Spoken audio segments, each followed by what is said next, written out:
In today's video, I am going to teach you how to set up Klaviyo email automation. To get started, log into your Klaviyo account and look at the main navigation. Find the section called Flows. Flows are where Klaviyo automations live, and they are used to send emails automatically based on what a customer does, or based on the list they join. Click Flows and then select the option to create a flow. Next, choose Build Your Own. This option is useful when you already know what you want your automation to do, and you want full control over the setup. You will be prompted to name your flow. Choose a clear, specific name that makes it easy to recognize later, especially if you plan to create multiple automations. After you name it, continue by selecting Create from Scratch. This gives you a blank canvas so you can build your automation exactly the way you want. Now it is time to choose what starts the automation. Select your trigger, either a list or a metric. A list trigger means the flow begins when someone joins a specific list, like a newsletter or a lead list.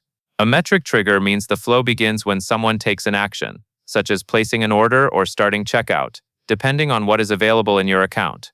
Pick the trigger that matches the goal of your automation, because this choice determines when people enter the flow. Once your flow is created and the trigger is in place, you can begin adding messages.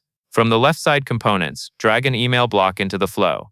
Place it where you want the email to send, right after the trigger for a simple, immediate message.